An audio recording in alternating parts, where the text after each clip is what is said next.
अभी हम जा रहे हैं 21 नवंबर का करंट अफेयर के इंपॉर्टेंट क्वेश्चन जो यूपीएससी और पीसीएस बेस पे आज के करंट अफेयर से जो क्वेश्चन बनते हैं। तो चलिए स्टार्ट करते हैं क्वेश्चन नंबर 5 से। पहला क्वेश्चन आपको क्या दिया गया है? पहले क्वेश्चन में आपसे पूछा गया है, अंग्रेजी लेखक डगलस स्टुअर्ट ने निम्नलिखित में से किस उपन्यास के लिए वर्ष 2020 का बुकर पुरस्कार जीता है? क्या कहा गया है? अंग्रेजी लेखक डगलस स्टुअर्ट ने निम्नलिखित में से किस उपन्यास के लिए वर्ष 2020 का बुकर पुरस्कार जीता है? तो हमारा आंसर जो होगा ऑप्शन डी होगा, सुगी बैन। क्या होगा हमारा आंसर? सुगी बैन होगा। स्कॉटलैंड के लेखक जो हैं डगल स्टुअर्ट, अपने पहले उपन्यास स्कूगी बैन के लिए वर्ष 2020 का बुकर पुरस्कार जीता है उन्होंने। और डगल स्टुअर्ट का यह उपन्यास एक ऐसे लड़के के जीवन पर आधारित है जो कि 1980 के दशक में गुलास्को में पला बढ़ा और जिसकी मां नशे की समस्या से जूझ रही है।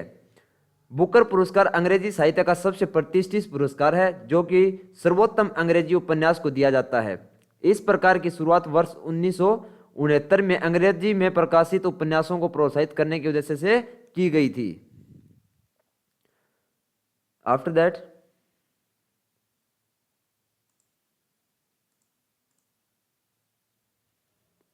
सेकंड क्वेश्चन में क्या पूछा गया आपसे? तो सेकंड क्वेश्चन है हमारा, निम्नलिखित कथनों पर विचार कीजिए। यहां पे आपको दो स्टेटमेंट दी गई है और पूछा गया है कि कौन सी स्टेटमेंट जो है वो सही है। तो चलिए देखते हैं। सबसे पहले आपको क्या दिया गया है?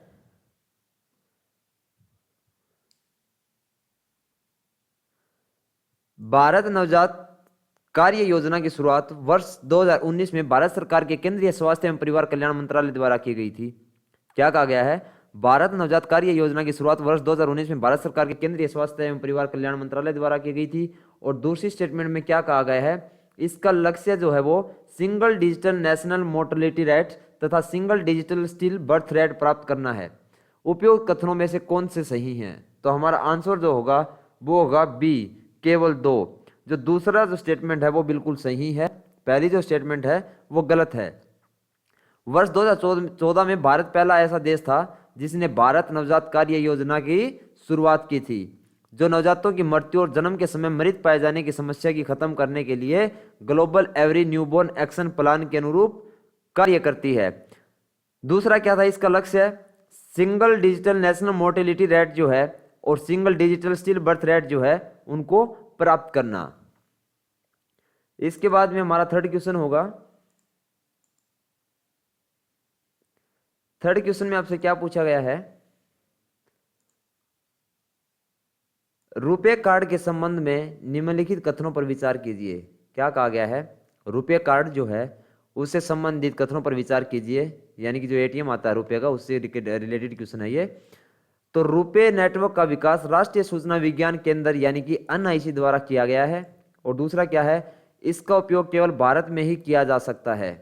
तो यहाँ पे दोनों ही जो स्टेटमेंट है हमारी वो दोनों ही स्टेटमेंट हमारी सही होंगी, सॉरी सही नहीं होंगी। क्यों? क्योंकि रुपे कार्ड जो है भारत में अपनी तरह का पहला घरेलू डेबिट और क्रेडिट कार्ड भुगतान नेटवर्क है। और रुपे नेट का विकास जो है भारतीय राष्ट्रीय भुगतान निगम यानी कि एनपीसीएल ने किया है, ना कि एनआईसी ने। किसने किया है? एनपीसीएल ने किया है। इसीलिए हमारी स्टेटमेंट पहले जो है वो गलत हो जाती है। दूसरी स्टेटमेंट हमारी गलत क्यों है? क्योंकि इस नेटवर्क का उपयोग हम कहां कहां कर सकते हैं? सिंगापुर में कर सकते हैं, भूटान में कर सकते हैं, संयुक्त अरब अमीरात में कर सकते हैं, बहरीन और सऊदी अरब जैसे देशों में लेन देन के लिए इसका उपयोग हम कर सकते हैं। जनवरी 2020 तक 600 मिलियन से अधिक रुपए कार्ड धारक थे, यानी कि 2020 तक 600 मिलियन से अधिक लोगों के पास रुपए कार्ड है। तो यहाँ पे हमारा ऑप्शन सी होगा, एक और दो दोनों, क्योंकि दोनों ही स्टेटमेंट जो है यहाँ पे हमारी गलत दी गई है रुपए कार्ड से रिलेटेड। इसके बाद में नेक्स्ट क्वेश्चन हमारा होगा,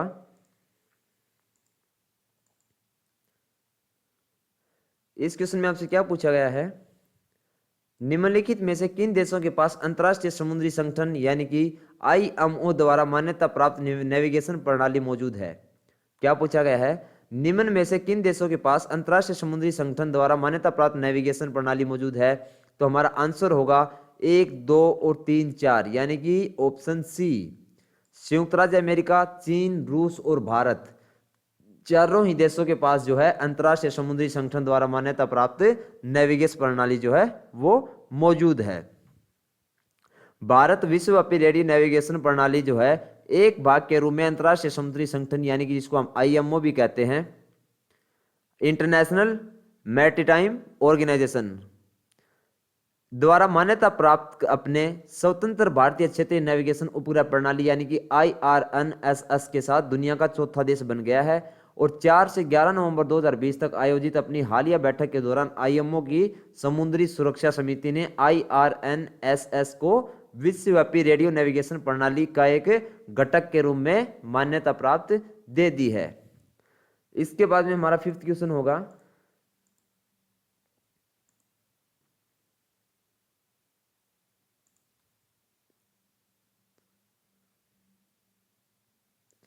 ये आपका 5th क्वेश्चन है। 5th क्वेश्चन में आपसे क्या पूछा गया है, निम्नलिखित में से भारत के किन राज्य केंद्र शासित प्रदेशों में आभासी न्यायालय के माध्यम से कार्य हो रहा है। क्या पूछा है, निम्नलिखित में से भारत के किन राज्यों केंद्र शासित प्रदेशों में आभासी न्यायालय के माध्यम से कार्य हो रहा है। तो हमारा आंसर क्या होगा, 1 2 3 4 ऑप्शन डी होगा। महाराष्ट्र, केरल, हरियाणा और असम जो है इसमें क्या है, आभासी न्यायालय के माध्यम से कार्य हो रहा है। तो हमारा ऑप्शन डी सही होगा, 1 2 3 और 4 होगा हमारा।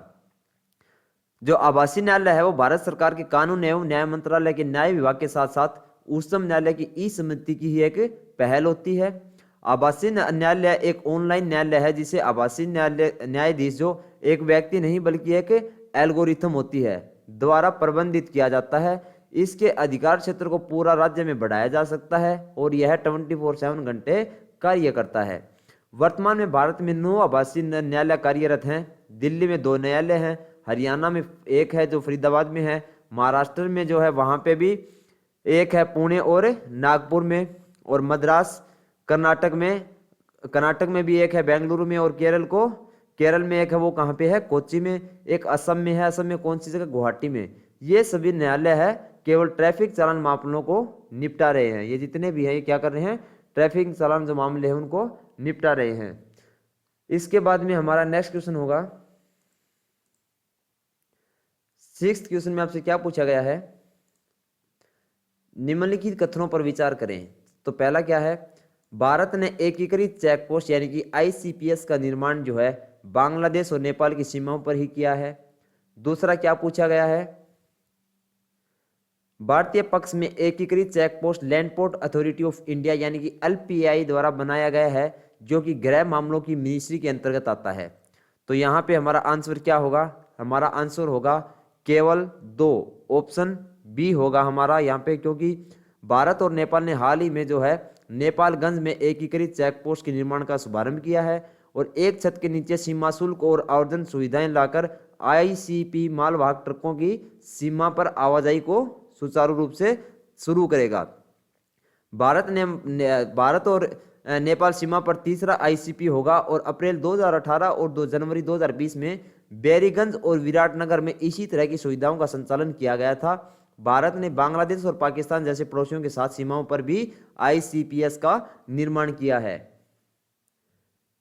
इसके बाद में अगला क्वेश्चन हमारा होगा, क्या पूछा गया है आपसे, ट्रिस्टन द कान्हा द्वीप, क्या कहा गया है, ट्रिस्टन द कान्हा द्वीप हाल ही में समाचार में देखा गया है किस में स्थित है। क्या पूछा गया है, ट्रिस्टन द कान्हा द्वीप हाल ही में समाचारों में देखा गया, ये कहाँ पे स्थित है। तो ये हमारा ऑप्शन सी सही होगा, अंटार्कटिक महासागर में स्थित है। कहाँ पे, अंटार्कटिक महासागर में स्थित है। 245 स्थायी निवासियों वाला एक द्वीप ट्रिस्टन द कान्हा दक्षिण अंटार्कटिका के एक क्षेत्र में लुप्तप्राय रोहपर, पेंगुइन, पीले नाक वाले अल्बोट्स और अन्य वन्य जीवों की सुरक्षा के लिए एक समुद्री सुरक्षा क्षेत्र बना रहा है जो यूनाइटेड किंगडम के आकार का 3 गुना है। अभ्यारण्य अंटार्कटिक महासागर में सबसे बड़े नो टैग जोन होगा और दुनिया में कहीं भी चौथा सबसे बड़ा होगा ये। इसके बाद में अगला क्वेश्चन हमारा है, अगले क्वेश्चन में क्या पूछा गया है, नेशनल ग्रीन ट्रिब्यूनल के बारे में निम्नलिखित कथनों पर विचार कीजिए।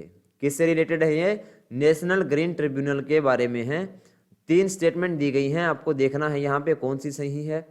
तो पहली क्या है, नेशनल ग्रीन ट्रिब्यूनल की स्थापना संसद के एक अधिनियम द्वारा की गई थी जो जंगलों और अन्य प्राकृतिक संसाधनों के पर्यावरण संरक्षण और संरक्षण के लिए प्रभावी और त्वरित निपटान के लिए था। सेकंड स्टेटमेंट दी गई है, ट्रिब्यूनल सिविल प्रक्रिया संहिता के तहत निर्धारित प्रक्रिया से बंधा है। और थर्ड जो हमारी स्टेटमेंट है वो क्या है हमारी, एनजीटी को उसी के दाखिल होने के 6 महीने भीतर ही आवेदकों या अपीलों का निपटान करना अनिवार्य है। उपरोक्त कथनों में से कौन से सही हैं? तो यहाँ पे हमारा आंसर होगा ऑप्शन बी। क्या होगा? ऑप्शन बी, केवल 1 और 3। क्योंकि राष्ट्रीय हरित जो न्यायाधिकरण है 18 अक्टूबर 2010 को राष्ट्रीय हरित न्यायाधिकरण अधिनियम 2010 के तहत स्थापित किया गया था। पर्यावरण संरक्षण और वनों और अन्य प्राकृतिक संसाधनों के संरक्षण से संबंधित मामलों के प्रभावी और शीघ्र निपटान के लिए इसको स्थापित किया गया था। नई दिल्ली ट्रिब्यूनल के बैठने का प्रमुख स्थान है और भोपाल, पुणे, कोलकाता और चेन्नई ट्रिब्यूनल के बैठने के अन्य 4 स्थान होंगे। ट्रिब्यूनल जो है सिविल प्रक्रिया संहिता 1908 के तहत निर्धारित प्रक्रिया से बाध्य नहीं है, लेकिन प्राकृतिक न्याय के सिद्धांतों द्वारा निर्देशित किया जाएगा। इसको एनजीटी को उसी के दाखिल होने के 6 महीने के भीतर आवेदनों या फिर अपीलों का निपटान करना जरूरी होगा। इसके बाद में हमारा आज का 9th क्वेश्चन होगा। 9th क्वेश्चन में आपसे क्या पूछा गया है?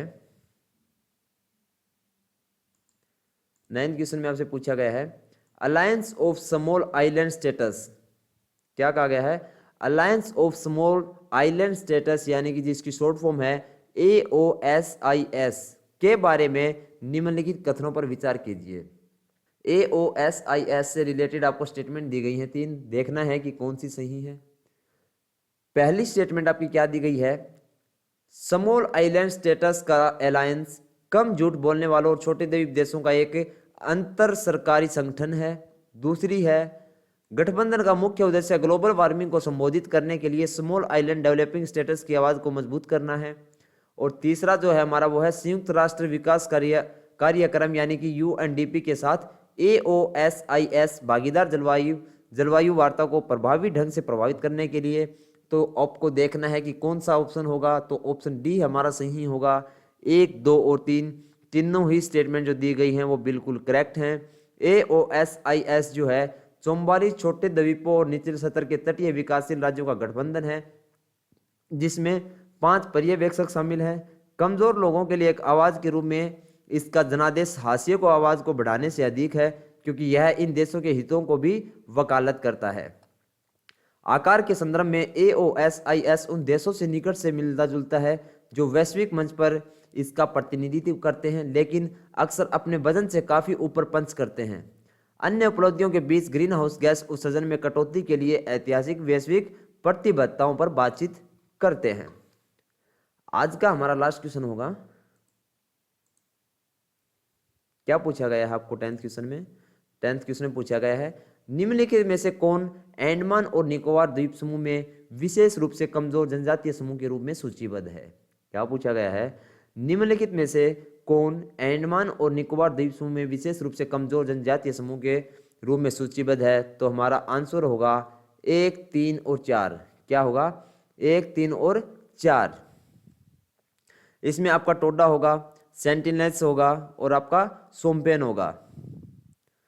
अंडमान और निकोबार द्वीप समूह में विशेष रूप से कमजोर जनजातीय समूह का नाम है ग्रेट अंडमानी, जारवा, ओनगे, प्रहरी और सोमेन। कौन कौन से हैं? अंडमान में जो स्थित हैं वो कौन से होंगे कमजोर जनजातीय समूह? ग्रेट अंडमानी, जारवा, ओंगे, प्रहरी और सोमेन। और हमारे तमिलनाडु के अंदर कौन सा है? तो वो है 2nd नंबर टोडा। इसी के साथ आज का कंटेंट फिर हमारा खत्म हो जाता है। मिलते हैं आपको नेक्स्ट वीडियो में, तब तक के लिए बाय बाय।